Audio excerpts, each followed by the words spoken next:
Banda comercial. Ay, no sé qué. Esa cosa que habla mucho. Ah. Déjalo ahí. Ya, no, ay, pero ¿cómo se te ocurre? No sé, uno nunca sabe. No. 6:19, seguimos con el Feñita. No, pero si aquí realmente se nos pasan con algunas cuestiones. Se nos han pasado unas cosas, oye. Si te consigue hablar al micrófono. Sí, atroz. Ya estamos de vuelta. Qué bueno que no lo hace. Qué bueno que no habla. Menos mal, nos vamos ahí un poco de la joda a algo Con mucho nosotros. más serio. ¿Sabías qué? ¿Sabía? No. Pues vamos ¿ISIS al- primero? Sí. Vamos al ISIS. Me quedé con la cabeza vuelta. Por eso dije serio. ISIS. Instrucciones clarísimas y explícitas y precisas. Sí, sí, sí. Señoría. No, dio un mandato. ISIS. Yo no puedo desobedecer. Muy bien. Entonces la tercera noticia y final es el ISIS. Oye, este es temón. Mon. Aquí podemos quedarnos conversando hasta pasado mañana. Sobre Y más todo con el todavía. Feña. Sí. Sí. A mí me apasiona la verdad esta cuestión del ISIS. Lo encuentro impresionante. Así que démosle. Vamos a grano. Entonces el ISIS. El ISIS surge en el año 2009. Lo crea un religioso fundamentalista islámico. ¿Cuál era su idea? Crear como esto, un califato, aunque Chile tiene la palabra califa siempre se... En otra connotación. En una connotación mucho más... Sexual. Claro, juguetona. Para los musulmanes el califato fue una época histórica posterior al surgimiento del Islam, en donde todos los musulmanes vivían juntos bajo una autoridad que es el califa, que aparte y más importante de ser una autoridad política, es una autoridad religiosa. Imagínate. Entonces es un poco similar a lo que vimos en Irán, finalmente, en donde se cree que la religión es superior al hombre, al humano, por ende el humano tiene que hacer caso omiso a los textos sagrados, el Corán. Para entenderlo bien, teniendo claro que Irán también es parte del Islam, ¿no tiene nada que ver con el ISIS? No, es una y muy buena pregunta, qué bueno que lo preguntes, porque el Islam tiene dos ramas principales. Sí. Y la diferencia de estas dos ramas viene por una cuestión dogmática. Y la cuestión dogmática es cuando se muere Mohammed, que es el profeta, quien funda el Islam, es como el Jesús del el Islam. Recordemos que el Islam no niega al judaísmo ni lo rechaza, sino que se propone como un continuador y más aún que va como a redirigir el camino del catolicismo que lo había perdido. Entonces reconoce el arcángel Gabriel, a Jesús, a ciertas cosas, pero finalmente quien importa es Mahoma, porque él recibe una revelación de Dios y en base a esta revelación de Dios escribe el Corán de memoria. Entonces, cuando él muere, como era el líder de la religión, era el líder del movimiento, hay un desacuerdo entre sus seguidores. ¿Quién lo va a reemplazar?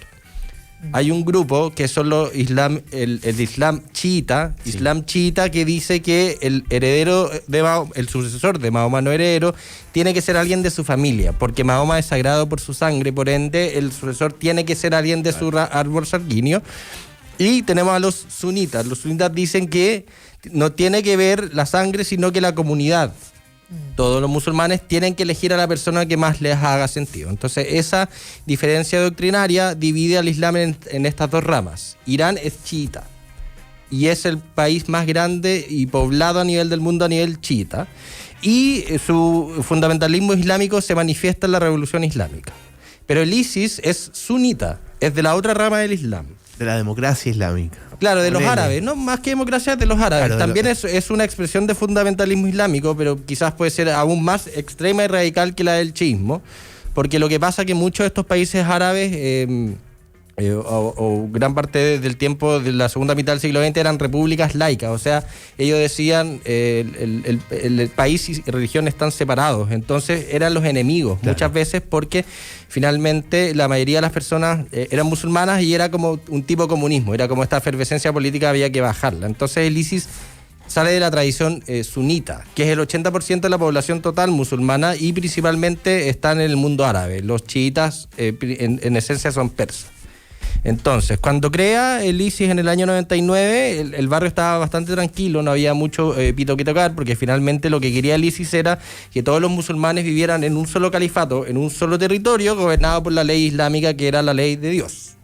Entonces, cuando ocurre la guerra de Irak, la invasión de Estados Unidos en el año 2003, ahí ISIS tiene como oportunidad de intervenir, porque obviamente estaban en contra de esta fuerza extranjera que está invadiendo. Irak, con la invasión estadounidense, básicamente Estados Unidos saca al gobierno de Irak. Claro.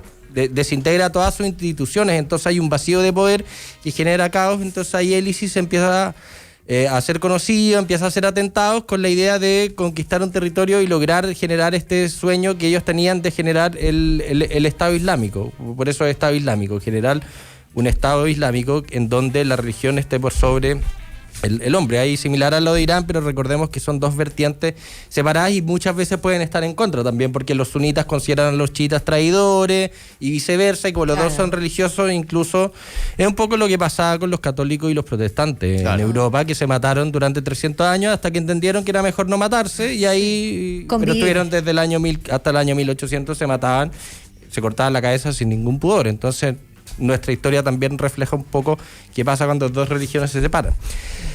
Pero la oportunidad como estelar, la real oportunidad en donde ISIS pudo llevar a cabo esta idea fue con la guerra en Siria. La guerra en Siria, que también hemos hablado, que surge como una consecuencia de la primavera árabe. Recordemos que Siria estaba gobernada por esta familia Assad dictatorial, y el país se desintegra en un caos porque distintas fuerzas que a veces estaban incluso enfrentadas entre sí empiezan a luchar en contra del gobierno y en contra de ellas para finalmente hacerse con el territorio sirio.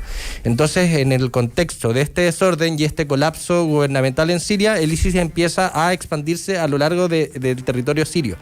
Empiezan a conquistar ciudades, también eran como bastante hábiles con la plata, traficaban petróleo. Entonces, aparte de expandirse, también entendían que necesitaban recursos y empezaron a generar un estado en donde ellos gobernaban. Se empezaron a tomar ciudades en Siria muy importantes, en donde ahí aplicaban toda esta ley islámica muy extrema, con ahorcamientos, y hay varias series en Netflix, ahora no me puedo acordar, pero la puedo buscar para recomendársela. Entonces se empezó a expandir por Siria y empezó a agarrar tanta fuerza que también empezó a expandirse por Irak. O sea, el Estado Islámico empezó a convertirse como en un protoestado, que quiere decir que no es un país reconocido internacionalmente, pero en la práctica funciona como tal, reúne impuestos, tiene ejército, tiene soberanía sobre su territorio. Entonces ahí Estados Unidos y Occidente vio como, chuta, ¿qué pasa si se siguen expandiendo por Irak, conquistan todo el país y ya se convierten en una fuerza que finalmente devastaría a la región, que ya estaba muy convulsionada desde la primavera árabe? Entonces ahí en el 2015 Estados Unidos y otras potencias hacen una guerra para evitar y eliminar a ISIS, debido a este poder inusitado que tenían sobre Irak y Siria. Y gracias a esta intervención el ISIS logró perder prácticamente la totalidad de su territorio y se desintegró a nivel como organizativo. Entonces siguen ahí en Irak y Siria los representantes suyos, pero no están cohesionados. Pero el problema es que también todas estas guerras han radicalizado a muchas personas que han vuelto a sus países de origen, y esto también tiene efecto en la propia realidad de los países, y lo que ha pasado con el ISIS es que están siendo operativos en la región del Sahel, que al sur del Sáhara, que es desierto en árabe. Entonces desierto del Sáhara es como decir una redundancia. Entonces ahí en países como Nigeria, países como Mali, países como Chad, que tienen una mezcla importante de musulmanes, hay muchos musulmanes ahí. Entonces entonces cuando llegan estas personas fanáticas, logran reclutar gente, porque también hay mucha pobreza. Pasa también como pasa a veces también con las bandas narcos y otras cosas. Cuando un joven no tiene esperanza, no tiene fe en su futuro, llega alguien y le promete algo y se suele meter por las buenas o por las malas. Pero obviamente, como en el Sahel tenemos una mezcla de cristianos y musulmanes, ahí tienen un lugar para empezar a operar. Entonces han estado activos en la zona. Entonces se juntaron en Roma varios ministros, lo pusimos en la frase del día, de hecho. Sí, está ahí. Entonces se juntaron varios ministros de Relaciones Exteriores en Roma, en donde ahí hicieron como esta alerta, como cuidado con el ISIS, que podría tener un resurgimiento importante en África, y esto les podría dar una nueva base operativa para convertirse en Estado y quizás lograr un segundo intento de hacer un Estado Islámico, porque es fundamental para su éxito que el país sea lo más pobre, lo más desorganizado posible. Claro. ¿Por qué Osama Bin Laden se fue a Afganistán? Porque Afganistán había estado en guerra hace 30 años. Digamos que el ISIS y Al-Qaeda tienen muchas coincidencias programáticas, digamos casi que son como hermanitos. Ya. Y probablemente este personaje se inspiró mucho en Osama Bin Laden, que ya en el año 97 ya tenía un renombre en el mundo fundamentalista árabe por su mensaje antiimperialista y prorreligioso, que después derivó en los atentados del 11 de septiembre, que este año se cumplen 20 años. Así que seguramente en septiembre ahí vamos a dedicar una conversa de todas maneras. a Osama Bin Laden, o más allá que una semana como esta, una noticia. Estados Unidos se va a retirar de Afganistán el 11 de septiembre del 2001, o sea, han estado 20 años pegados ahí, el país, los talibanes se lo están reconquistando, entonces digamos que no ha cambiado mucho la situación.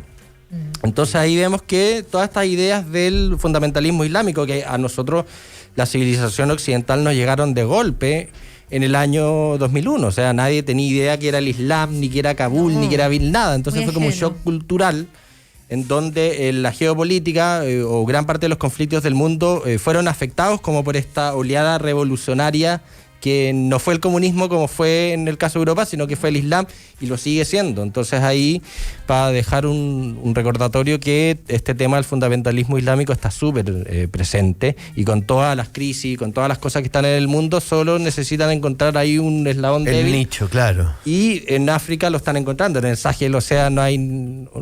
O sea, es una pobreza absoluta, no hay gobierno. Entonces también ahí han surgido varios grupos terroristas, y el ISIS podría ahí volver a los titulares por haber encontrado esta nueva base de operaciones. Ajá, sigue muy contingente, sigue muy activo. Todos estos detalles los puedes encontrar en ladosis.cl y te llega directamente al mail. Directamente. Feñita, ¿cómo nos damos de alta para recibir el newsletter de La Dosis todas las semanas? Ladosis.cl. Así de fácil, cuando se meten a ladosis.cl, a nuestra querida audiencia, lo primero que les va a aparecer va a ser un pop-up en donde tienen que escribir su correo. Y de pasada pueden ir al especial y leer sobre los candidatos. Muy detallado y cortito más encima, porque de repente uno no tiene el tiempo. Por eso. ¿Alcanzamos el ¿sabías qué? ¿Alcanzamos el ¿sabías qué? Léalo usted, Francisca Huerta. En 1950 había 2,5 mil millones de habitantes en el mundo, menos de los que hoy viven en India y China. Imagínate. 71 años. Nos hemos multiplicado como conejos, y esa es una de las razones de por qué estamos como estamos. Sépanlo, selección natural. Muy buenas no todas las viable. ¿sabías que de usted? A mí me encanta. 6:31. Feñita, hasta la próxima semana. Hasta la Gracias. próxima. El aguante. Muy buen fin de semana. Que tengas buen fin y nos encontramos el próximo viernes. Nos queda media hora aún de programa, quédate con nosotros, venimos con más, tenemos buena música, esperamos el partido de Brasil y Chile y el fin de semana aquí en el 92.9. Dale.